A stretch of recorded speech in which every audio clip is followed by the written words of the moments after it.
Hello students. कल हम लोगों ने पढ़ा था कि वाणी और भाषा में क्या फ़र्क है, difference between speech and language. आज जो हम पढ़ने जा रहे हैं वो है वाणी का महत्व। वाणी या भाषा विचारों के आदान प्रदान का सुंदर, श्रेष्ठ, सशक्त एवं प्रभावी माध्यम से है।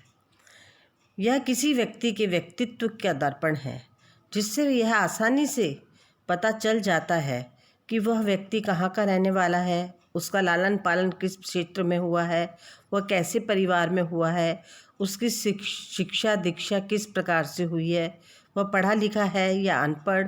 बालक के सामाजिक विकास में वाणी का बहुत महत्वपूर्ण योगदान है। इसके माध्यम से यह पता चलता है कि बालक क्या चाहता है, उसकी क्या आवश्यकता है। तो वाणी के महत्व का संक्षिप्त विवरण जो है वो आज हम जो पढ़ने जा रहे हैं वो अपन पढ़ते हैं। तो अभी जो कल जो अपन ने पढ़ा था वाणी और भाषा मतलब स्पीच एंड लैंग्वेज, तो आज अपन सिर्फ स्पीच के बारे में पढ़ने जा रहे हैं या वाणी के बारे में पढ़ने जा रहे हैं। आपको अब मैं बताना चाहूँगी कि सामाजिक संबंध वाणी के का बहुत महत्वपूर्ण स्थान है कि वाणी किस प्रकार से हमारी सहायता करती है और उसका क्या महत्व है।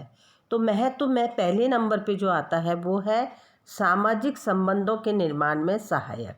सामाजिक संबंधों के निर्माण में सहायक वो कैसे हो सकता है कि मनुष्य एक सामाजिक प्राणी है, वह समाज में रहना पसंद करता है, परंतु समाज में रहने के अनेक नियम हैं, सिद्धांत हैं, रीति रिवाज हैं, परंपराएं हैं जिनका पालन उसे करना पड़ता है। यह भाषा के माध्यम से ही संभव है। और जो भाषा होती है वो आप जानते हैं कि भाषा और वाणी दोनों में बहुत अंतर है, तो साथ के संग उनमें आपस में एक दूसरे से तालमेल भी है। ये जो विवेचना है इससे स्पष्ट है कि भाषा का बड़ा ही महत्व है। भाषा की सहायता से कोई भी व्यक्ति समूह का नेता बन सकता है। वाक चातुर्य व्यक्ति अपनी बात को दूसरों से मनवाने में सफल हो जाता है।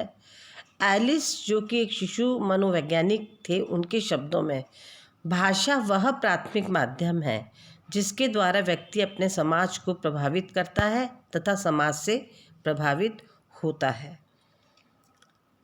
आगे अगर अपन पढ़ते हैं तो हम देखते हैं कि भाषा के माध्यम से ही व्यक्ति समूह के सदस्यों के बीच अपने विचारों का आदान प्रदान करते हैं और प्रत्येक दूसरों की बहुत सी अच्छी बातों को, विचारों को अपने जीवन में अपनाते हैं। अतः भाषा समाज के लोगों के साथ मधुर संबंध निभाने में अग्रणी भूमिका अदा करती है। अध्ययनों व शोधों जो रिसर्चेज होती हैं के परिणाम से यह स्पष्ट होता है कि वह बच्चे जो तेज़ तर्रार व बहिर्मुखी होते हैं वे अपनी बातों को दूसरों के समक्ष कह पाने में अधिक असमर्थ होते हैं। वे विपरीत बालक जो चुपचाप रहते हैं, शांत रहते हैं, जिनका व्यक्तित्व अंतर्मुखी या इंट्रोवर्ट होता है, वह समाज में उतना लोकप्रिय नहीं हो पाते हैं। कहते हैं ना कि बहुत ज़्यादा बोलने वाला नेता बन जाता है या वकील बन जाता है। मजाक की बात है, लेकिन जो अंतर्मुखी बालक होते हैं वो इस तरह का कार्य नहीं कर सकते।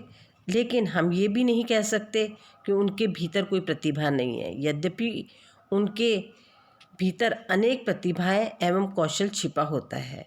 कभी कभी चुप रहने वाला बालकों की उपेक्षा भी की जाती है और उसकी अति आवश्यकताओं को भी नज़रअंदाज कर दिया जाता है, जो कि एक गलत धारणा है। बालक कम बोलता है इसका मतलब यह नहीं है कि उसमें कोई कौशल नहीं है। अब आते हैं अपन दूसरे महत्व पर, दूसरे इम्पोर्टेंस जो कि वाणी का है वो क्या है कि शैक्षणिक उपलब्धियों में सहायक। भाषा जो होती है वो शैक्षणिक व शैक्षणिकतर उपलब्धियों के अर्जन में भाषा का अमूल्य योगदान है। इससे बालक को वातावरण के बारे में समझने में सहायता मिलती है। बालक क्या बोलता है, क्या लिखता है, उसका शब्द भंडार कितना है, वह कैसा वाक्य विन्यास करता है, भाषा प्रस्तुतिकरण उसका किस प्रकार का है, किस प्रकार वह अपनी बातों को कह पाता है। इन सभी बातों का प्रत्यक्ष प्रभाव उसकी शैक्षणिक उपलब्धियों पर पड़ता है। अध्ययनों में यह देखा गया है कि जिन बालकों का शब्द भंडार विस्तृत होता है, वाक्य विन्यास सुंदर, माधुर्य, लयबद्ध एवं तारतम्यता से युक्त होता है, लिखावट साफ सुथरी, स्पष्ट, आकर्षक एवं सुंदर होती है, भाषा पर कमांड होता है, भाषा प्रस्तुतिकरण में आत्मविश्वास झलकता है, उसे दूसरे बालकों की तुलना में अधिक अंक मिलते हैं। गैरिसन, जो कि वो भी इनके बारे में आप बता चुकी हूँ मैं कि एक बाल मनोवैज्ञानिक थे। उनके संदर्भ में उन्होंने इस संदर्भ में वाणी के संदर्भ में लिखा है कि एक बालक कितने शब्द जानता है, इससे इस बात का निर्धारण होता है कि उस बालक का प्रगति स्तर विद्यालय में किस प्रकार का होगा। वह विद्यालय में प्रगति करेगा या सामान्य प्रगति में ही असफल रहेगा। The number of words a child knows determine in large measures in school progress and failure to progress normally or has for reaching significance। तो ये उनका कहना है। अतः उसकी शैक्षणिक उपलब्धियां अधिक होती हैं। इसके विपरीत जिन बालकों का शब्द भंडार कम होता है, वाक्य विन्यास सुंदर, सौम्य एवं आकर्षक नहीं होता है, भाषा का प्रस्तुतिकरण ठीक प्रकार से नहीं कर पाता है, उसे सामान्य बालकों की तुलना में कम अंक मिलते हैं। यद्यपि उसमें सामान्य बालकों की अपेक्षा अधिक योग्यता भी हो सकती है।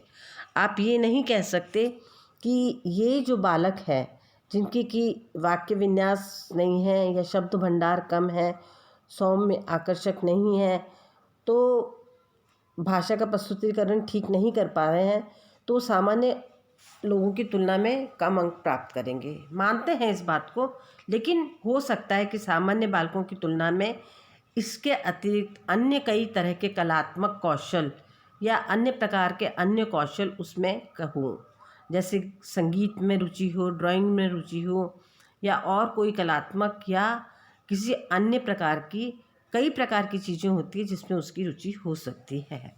तो इनको इस तरह से तुलना करना बहुत ज़्यादा सही नहीं है, लेकिन हाँ काफ़ी कुछ तक सही है। तो इस बात को करते हुए अब अपन आगे वाणी के महत्व को आगे बढ़ाएंगे। आज अपन ने 2 पॉइंट लिए पढ़े हैं, कल से अपन तीसरे पॉइंट पर आएंगे। Thank you.